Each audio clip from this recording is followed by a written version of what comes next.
आप देख रहे हैं बिहार की धरती का खबरी द खबरी लाल।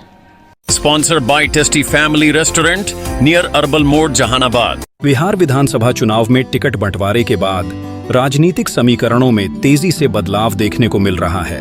इसी क्रम में जनता दल यूनाइटेड ने जहानाबाद के घोसी विधानसभा क्षेत्र से ऋतुराज को अपना प्रत्याशी घोषित किया है। टिकट वितरण से कुछ ही दिन पहले जेडीयू में शामिल हुए पूर्व सांसद अरुण कुमार के पुत्र ऋतुराज ने शुक्रवार को अपना नामांकन दाखिल किया। नामांकन के दौरान बड़ी संख्या में समर्थक और कार्यकर्ता मौजूद रहे, जिससे क्षेत्र में चुनावी माहौल गर्म हो गया। घोसी विधानसभा क्षेत्र में भूमिहार समाज की निर्णायक भूमिका मानी जाती है। हाल ही में क्षेत्र के प्रभावशाली नेता एवं पूर्व सांसद जगदीश शर्मा और उनके पुत्र पूर्व विधायक राहुल कुमार के राष्ट्रीय जनता दल में शामिल होने के बाद इस वर्ग के वोटों के बिखराव की संभावना जताई जा रही थी। इसी समीकरण को साधने के उद्देश्य से जेडीयू ने रणनीतिक कदम उठाते हुए अरुण कुमार को पार्टी में शामिल किया और उनके पुत्र ऋतुराज को प्रत्याशी बनाया।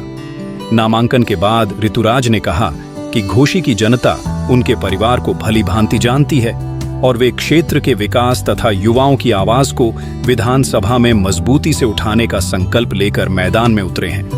उन्होंने दावा किया कि क्षेत्र में एनडीए के पक्ष में मजबूत लहर है और जनता विकास के मुद्दे पर वोट करेगी। नामांकन के मौके पर कार्यकर्ताओं और समर्थकों में उत्साह और जोश का माहौल देखने को मिला। द खबरी लाल के लिए पवन कुमार की रिपोर्ट।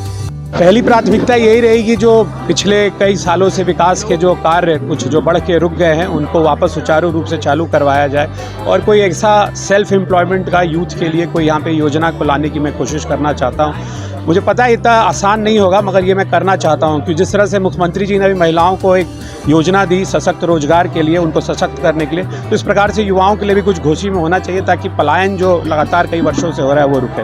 वैसे कोई दो मुद्दे जो आप अगर जीत के आते हैं तो दूर करते हैं उन समस्याओं? मुद्दा मेरा यही होगा कि यहाँ पे लोगों को युवाओं के लिए कुछ स्वरोजगार की योजना होनी चाहिए और ऐसे कई लोकल मुद्दे हैं, स्थानीय मुद्दे हैं। हुलासगंज बाजार का मुद्दा है, वहाँ पे जन सुविधाओं की कमी है। काको में सूर्य महोत्सव रुक गया, एक बार सरकारी महोत्सव हुआ, उसके बाद सूर्य महोत्सव हुआ नहीं। तो कई ऐसे स्थानीय मुद्दे तो हैं, मगर मेजर मुद्दा मुझे लगता है युवाओं के स्वरोजगार का है। आपकी आइडेंटिटी अरुण कुमार के बेटे के रूप में रही है। आपके पिताजी 2 बार यहाँ के सांसद रहे हैं, एमएलसी रहे हैं, एक बड़े नेता रहे हैं। आपकी पहचान अलग कैसे बने, क्या? मेरी पहचान तो उसी दिन अलग हो गई थी मैं जब बिना किसी पार्टी के पहचान के स्नातक में निर्दलीय लड़ गया था और मैं लगातार इस क्षेत्र में जनता के बीच में, क्योंकि मेरा घर है, मेरा आना जाना होता रहता था और माननीय मुख्यमंत्री जी ने मुझ पर भरोसा जताया है, तो मैं उस भरोसे पे खरा उतरना चाहूँगा।